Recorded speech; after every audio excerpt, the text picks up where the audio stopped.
내 부모를 내 손으로 선택할 수 있다면 어떻게 될까요? 과연 어떤 부모를 골라야 할까요? 굉장히 발칙한 이 질문은 소설 페인트의 세계관입니다. 페인트는 페런츠 인터뷰, 즉 부모 면접의 줄임말입니다. 저출산이 심각해진 근미래, 국가는 충격적인 정책을 발표합니다. 아이를 낳고 키우길 원치 않는다면 국가에 맡길 수 있는 정책이었죠. 이른바 NC센터입니다. 이곳에서는 국가의 아이들이라는 이름 하에 버려진 아이들을 키우고 교육합니다. 아이들은 성인이 되기 전까지 이곳에서 자라게 되는데요. 청소년기에 접어들 13살의 나이부터는 부모 면접의 기회가 주어집니다. 자신을 입양하려는 부모를 고를 기회가 주어지는 거였죠. 부모들도 다 큰 청소년기의 아이를 입양하려는 이유가 있었습니다. NC의 아이를 입양하게 되면 국가에서 각종 지원금과 혜택을 제공했거든요. 때문에 이 지원금을 노리고 아이를 입양하는 경우가 종종 있었습니다. 물론 진심 어린 사랑이 담겨 입양을 하는 경우도 있었지만요. 하지만 그런 부모의 속셈을 눈치채는 아이들도 눈치채지 못하는 순진한 아이들도 모두 입양을 갈 수밖에 없는 처지입니다. 왜냐하면 성인이 되면 더 이상 센터에 남아있지 못하고 자립해야 하거든요. 심지어 NC 출신이라는 꼬리표까지 남게 되죠. 사회에서는 NC 출신에 대한 안 좋은 인식이 박혀 있습니다. 무려 12명을 살해한 극악무도한 범죄자가 NC 출신이었기 때문이죠. 게다가 사람들은 NC 출신과 자신들을 구분지으며 특권의식을 느꼈습니다. 나아진 부모 밑에서 자란 이들에게 NC 출신과 자신들은 절대 같을 수 없었죠. 하지만 이 NC 출신 꼬리표를 지을 수 있는 유일한 방법이 있습니다. 바로 입양입니다. 입양된 아이들은 정부에서 NC 출신이라는 기록을 말소시켜줍니다. 그렇기에 아이들은 NC 출신이라는 꼬리표를 지우기 위해서, 부모들은 각종 혜택과 지원금을 위해서 서로가 서로에게 필요한 존재였죠. 13살 이후의 아이만 입양이 가능한 이유도 그래서입니다. 어느 정도 머리가 자란 아이라면 그래도 나름 스스로 판단을 할 수 있을 테니까요. 주인공인 제누 301은 17살입니다. NC센터를 떠날 날도 얼마 남지 않았죠. 제누는 굉장히 영리하지만 그만큼 까다로운 아이입니다. 부모 면접을 볼 때마다 지원금을 타가려는 부모의 속을 누구보다 잘 알아차리고 면접에서 탈락시킵니다.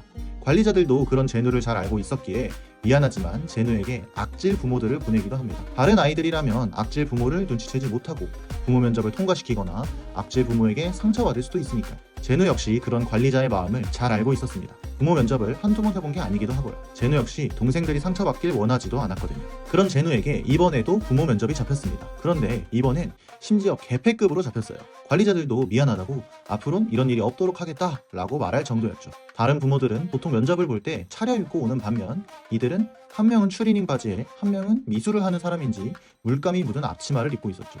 그러고는 이렇게 말합니다. 솔직히 말해서 아이를 좋아한다는 생각을 해본 적은 없어요. 그래도 말이 통할 정도로 다 큰 아이라면 다르지 않을까요? 둘은 별로 타인의 눈치를 보는 것 같지도 않고 딱히 준비가 된 사람들 같지도 않아 보입니다. 어딘가 모자라 보이면서도 털털해 보이는 이 두 사람.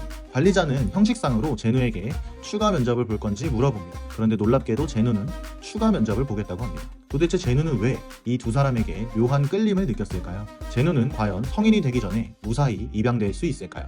2018년 창비 청소년 문학상을 수상한 이 소설은 부모를 면접한다는 강렬하면서도 신박한 설정을 가져왔는데요. 짧기도 하고 청소년 문학이라 어렵지 않고 쉽게 금방금방 읽혔던 책입니다. 나름 뻔한 결말도 아닐 뿐더러 청소년 문학임에도 불구하고 아마 어른들, 특히 부모님들이 읽으면 많은 생각할 거리가 남을 법한 책입니다. 아마 이 책을 읽으신 분들은 다들 이런 고민을 하실 거예요. 좋은 부모란 무엇인가? 나는 우리 아이들에게 좋은 부모인가? 실제로 이 책을 쓰신 이희영 작가님 역시 한 가정의 어머니시거든요. 이희영 작가님은 청소년을 상대로도 부모님들을 상대로도 이 책을 바탕으로 많은 강연을 다니셨다고 해요. 그럴 때마다 항상 부모님들은 이 책을 읽어보니 내가 그렇게 좋은 부모가 아니었던 것 같아서 반성하게 된다 라고 말한다고 합니다. 하지만 아이들은 이렇게 말한다고 해요. 나는 부모 면접을 보더라도 다시 우리 부모님을 고를 것이다. 저 역시 마찬가지입니다. 제가 만약 부모 면접을 볼 수 있다면 다시 저희 부모님을 고르겠죠. 세상에 완벽한 사람은 없습니다. 완벽한 부모님도 없고요. 완벽한 자식도 없습니다. 서로 바라는 게 많아질수록 책임도 많아지겠죠. 비록 조금 다투고 투닥거릴지라도 우리가 마주치거나 마주칠 인간관계 중에서 부모님만큼 나를 무조건적으로 사랑해주시고 무조건적으로 베풀어주시는 분들은 아마 없으리라 봅니다. 당연한 줄 알고 놓치지만 사실 정말 감사한 일들이죠. 물론 모든 부모가 좋은 부모는 아닙니다. 마치 악연처럼 느껴지는 부모도 있을 겁니다. 이를 용서할지 무시할지 인정할지 미워할지 고마워할지는 오로지 여러분의 선택입니다. 여러분의 삶이니까요. 여러분의 모든 선택을 존중하고 응원합니다. 이번 기회에 부모님에 대해서 다시 한 번 더 생각해보는 건 어떨까요? 그리고 영상 만드느라 고생했다고 제 유튜브도 구독 눌러주시는 건 어떨까요? 감사합니다.